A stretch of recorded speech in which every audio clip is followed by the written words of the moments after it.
ભીમાભાઈ દાનાભાઈ મકવાણા પોરબંદર જિલ્લા રબારી સમાજના પ્રમુખ અને ભાવિશી માતાજીના ભુવાતા તરીકે એક આમંત્રણ આપું છું કે યુવાનો, મિત્રો, વડીલો બધા કાલે 21 તારીખ બપોરે 3 વાગે માતાજીના મંદિર, ભાવિશી માતાજીના મંદિર ટોલ નાકાની બાજુમાં, પોરબંદર ટોલ નાકાની બાજુમાં અને દિજ્વીગઢ ગામ છે ત્યાં માતાજીનું મંદિર છે.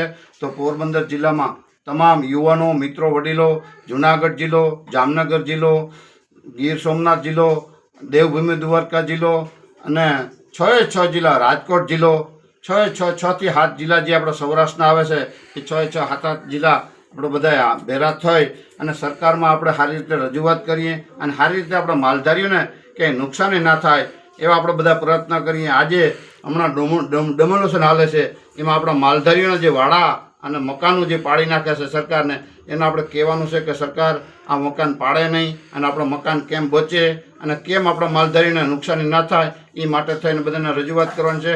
અને કેશુબાપા જ્યારે સરકારમાં હતા મુખ્યમંત્રી ત્યારે આપણે જીઆર કરી દીધો તો સરકારે કે માલધારીઓને વાડા જ્યાં જ્યાં હોય એ વાડા રજીસ્ટર કર્યા છે અને બધી પંચાયતોની અંદર, બધી નગરપાલિકાની અંદર નોંધેલા છે.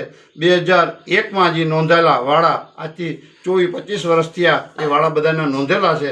તો એ વાડા નોંધેલા જે કોઈ પણ કાગળ હોય તો લઈ આવે અને નહીં કાગળ હોય તોય આપણે સરકારમાંથી અને પંચાયતોમાંથી આપણે રેકોર્ડ કઢાવશું અને એ રેકોર્ડ કઢવી અને જે કંઈ આજે 25 વર્ષ થયા એ આજે એનાય છોકરા 25-30 વર્ષના થઈ ગયા. તો એના માટે થઈને આપણે પણ જ્યાં જ્યાં આપણે જરૂર પડશે ને સરકારમાં બધા જે કંઈ આગેવાનો નક્કી કરશે એ મુજબ આપણે હાલશું.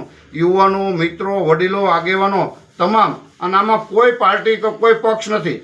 આ તો રબારી સમાજ અને ભરવાડ સમાજનો જે આ મુદ્દો છે, માલધારીઓનો મુદ્દો છે, એ માલધારીના મુદ્દા ઉપર આપણે હાલવાનો છે. આમાં કોઈ પણ પાર્ટી નથી, નથી ભાજપ કે નથી કોંગ્રેસ કે નથી આપ, કોઈ પણ પાર્ટીનું ખેસ પહેરી નહીં આવવાનું. સમાજના હિતમાં હોય અને સમાજનું હિતની જે વાત કરવી હોય અને પ્રેમથી વાતો કરવી હોય અને શાંતિપૂર્વક વાતો કરવી એ જ આવજો. અને સમાજનું જે હિત કરી શકે એમ હોય અને સમાજનું જે ભલું કરી શકે એમ હોય અને જે કંઈ આપણે વાડા રજીસ્ટરો થાય અને વાડા રજીસ્ટરોમાં સરકારમાં સારી રીતે રસ્તો નીકળે એ આપણે બધાને કાઢવાનો છે.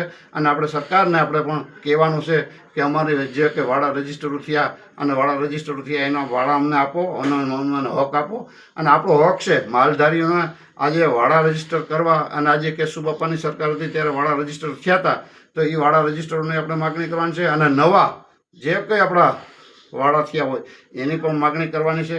અને તમામ સમાજને નુકસાની ના થાય એવા આપણે બધાને પ્રયત્ન કરવાના છે. જય માતાજી, જય હિન્દ, જય ભારત.